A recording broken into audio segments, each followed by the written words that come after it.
सत्य श्री ओम सतनाम सत साहिब। हे सत्संग प्रेमियों, आज हम आपके सामने कबीर बीजक का शब्द 109 और 110 का वर्णन करेंगे। हे सत्संग प्रेमियों, कबीर बीजक एक अनमोल अनुपम ग्रंथ है। सभी साधकों को कबीर बीजक का अध्ययन, मनन, चिंतन अवश्य ही करना चाहिए।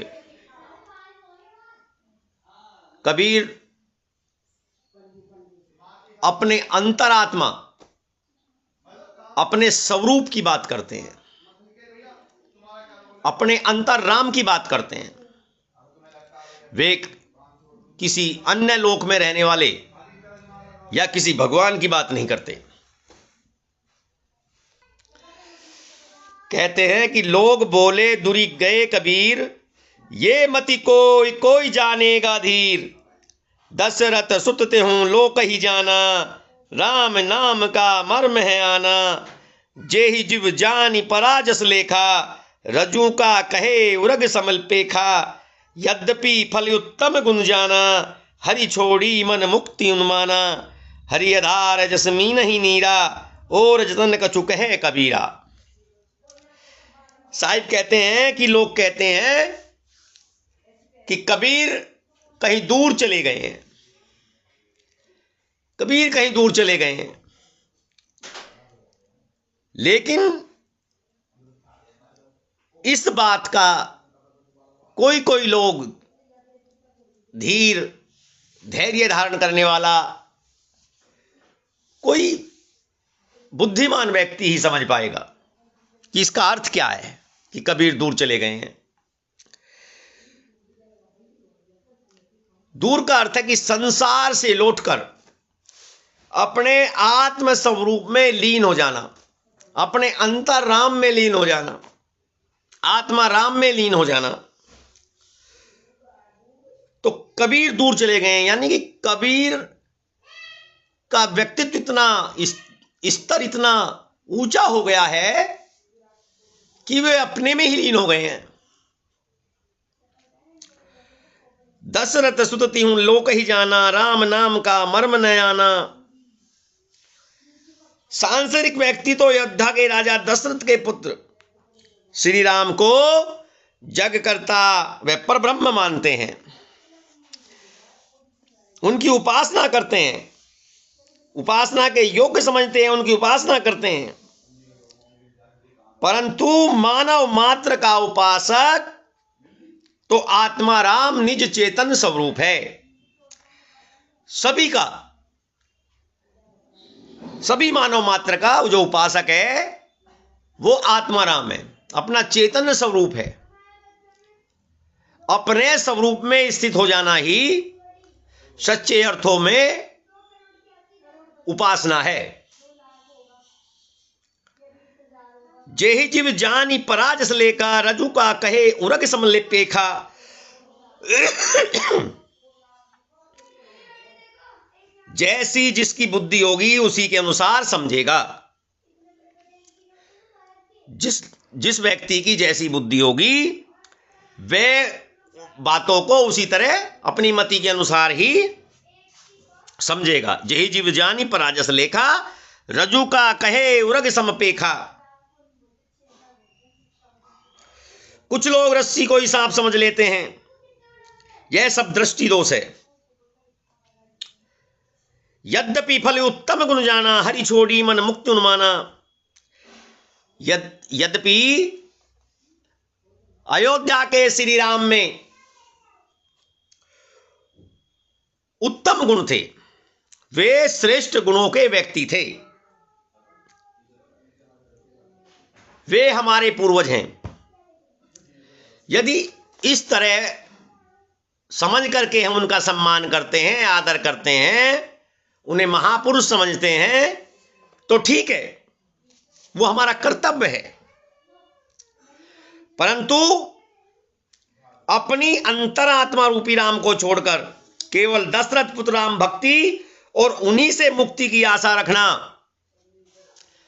कल्पना के सिवाय कुछ भी नहीं है। किसी भी नाम से हमें मुक्ति मिलने वाली नहीं है।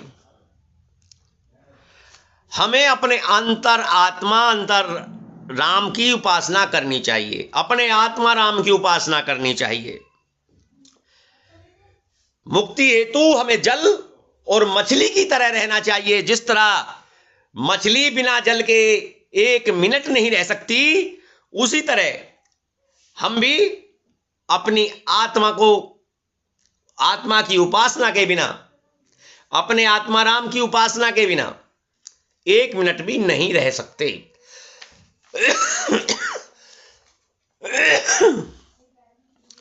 शब्द 110। आपन कर्म न मेटो जाई, कर्म का लिखा मिटे दो कैसे, जो युग कोट सिराई।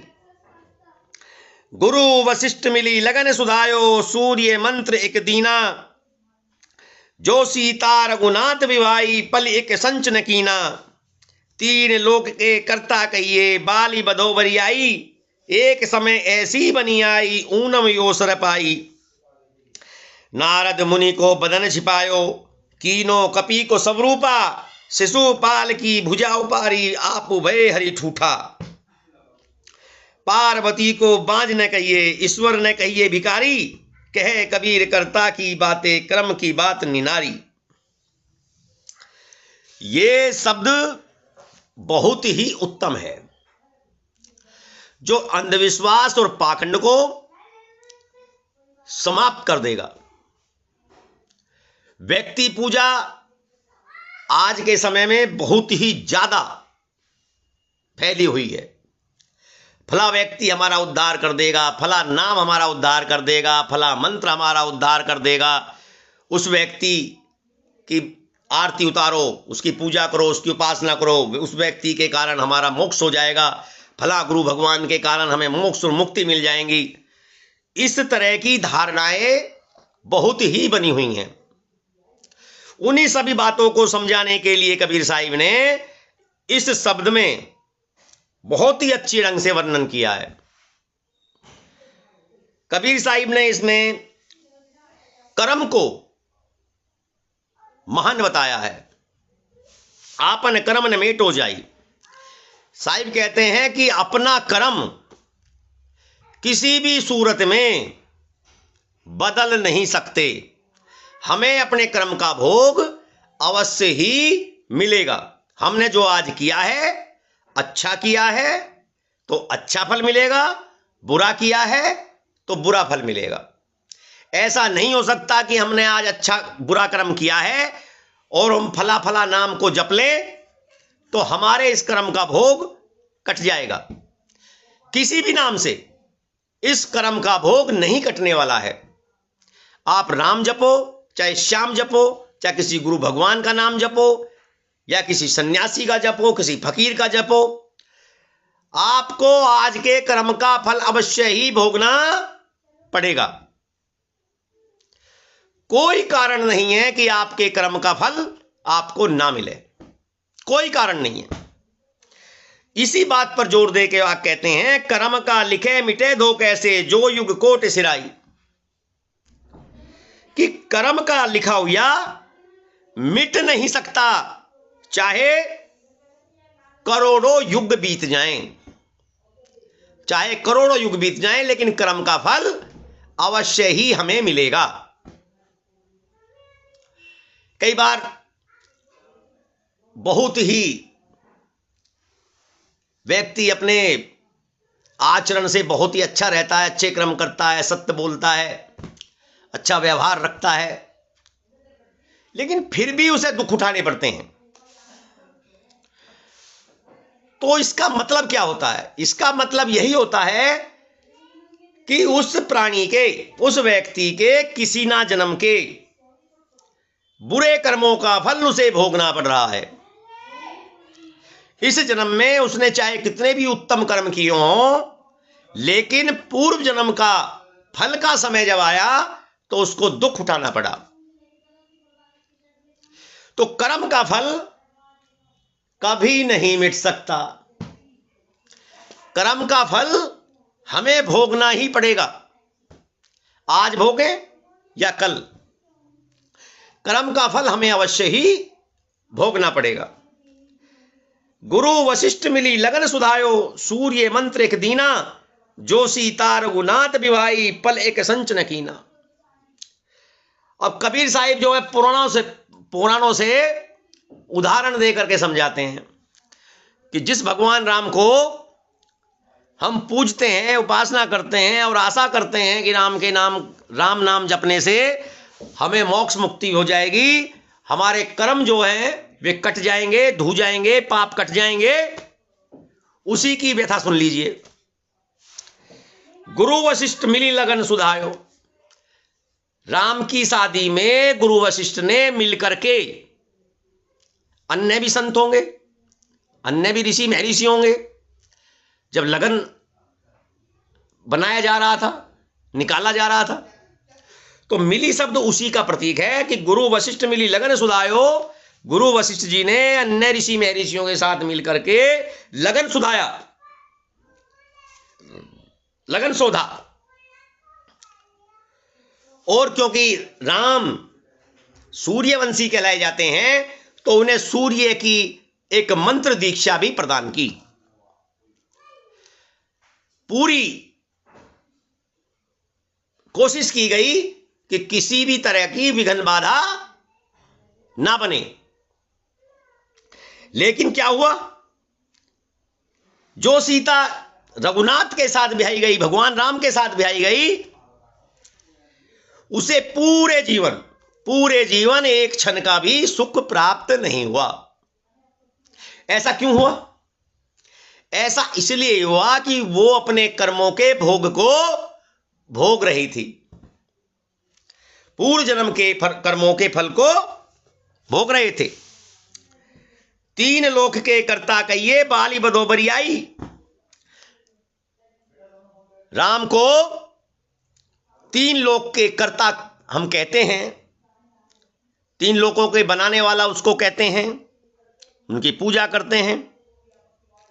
लेकिन उन्होंने भी, जब वे तीन लोक के कर्ता धर्ता थे, तो उन्हें बाली को छुप के मारने की क्या आवश्यकता थी? उन्होंने बाली को छुप करके वध किया। एक समय ऐसी बनी आई, ऊनहुं ओसर पाई, और उन्हें भी अपने कर्म का फल भोगना पड़ा। जब कृष्ण अवतार हुआ, तो एक शिकारी ने कृष्ण का वध किया। उस जन्म में राम थे और इस जन्म में कृष्ण थे, लेकिन बाली बने शिकारी, और शिकारी ने अपना बदला लेने के लिए जो राम से कृष्ण बने थे उनका वध कर दिया। तो राम को भी अपने कर्मों का फल भोगना पड़ा। तो कर्म के लेख को नहीं मेट सकते, किसी भी हालत में नहीं मेट सकते। कर्म का फल एक ना एक दिन अवश्य ही मिलेगा। नारद मुनि को बदन छिपायो, कीनो कपि को सब रूपा। नारद मुनि ने अपना चेहरा छुपाया और कपि का रूप, बंदर का रूप बना लिया। ये महाभारत पुराण में कथा आती है। शिशुपाल की भुजा उपारी, आपू भय हरि ठूठा। नारद मुनि को बदन छिपायो, कीनो कपि को सब रूपा। नारद मुनि को जब अहंकार हो जाता है, तो विष्णु भगवान से वो एक स्वयंवर में जाने के लिए सोचते हैं कि मैं इस यौवन युवती से शादी रचाऊं, लेकिन मैं सुंदर नहीं हूं। तो वे भगवान विष्णु से अपना रूप मांगते हैं, कहते हैं कि अपना रूप दे दीजिए। तो भगवान ने उनको कपि का रूप दे दिया। तो वहां उनको देख देख करके सब हंसने लगे। और जब उन्होंने अपने चेहरे को देखा तो बड़ा क्रोधित हुए और उन्होंने भगवान विष्णु को श्राप दे दिया कि एक दिन यह रूप ही, यह कपि वानर ही तुम्हारी रक्षा करेंगे। तो भगवान विष्णु को उस कर्म का फल रामायण काल में भोगना पड़ा। भगवान राम की वानरों ने ही सहायता की। तो इस संदर्भ में कहा लिखा है साहिब ने कि नारद मुनि को बदन छिपायो कीनो कपि को सब रूपा, क्योंकि यह शब्द पूरा कर्म के लिए कहा गया है। तो नारद मुनि को जो रूप कपि का विष्णु भगवान ने बनाया था, उसके स्वरूप उन्होंने क्रोध होकर के जो अभिशाप दिया, उसका फल यह हुआ कि भगवान विष्णु को भोगना पड़ा और वानर सेना ने ही राम की सहायता की। शिशुपाल की भुजा उपारी आपू भय हरि ठूटा। शिशुपाल, भगवान कृष्ण ने शिशुपाल की भुजा को उखाड़ दिया, उनको मृत्यु के घाट उतार दिया, लेकिन स्वयं भी उन्हें भी प्रायश्चित करना पड़ा। श्री कृष्ण जी स्वयं भी लंगड़े होकर जगन्नाथ जी में बैठे थे, आज भी बैठे हैं। पार्वती को बांझ न कहिए, ईश्वर ने कहिए भिखारी। पार्वती को बांझ न कहिए, ईश्वर ने कहिए भिखारी, कहे कबीर कर्ता की बातें क्रम की बात निराली। पार्वती को हम बांझ कैसे ना कहें?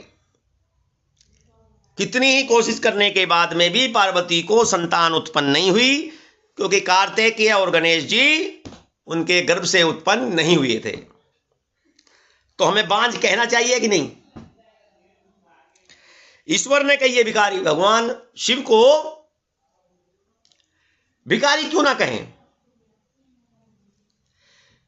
घर उनका नहीं है, तन पर कपड़े उनके नहीं हैं, मांग के खाते हैं,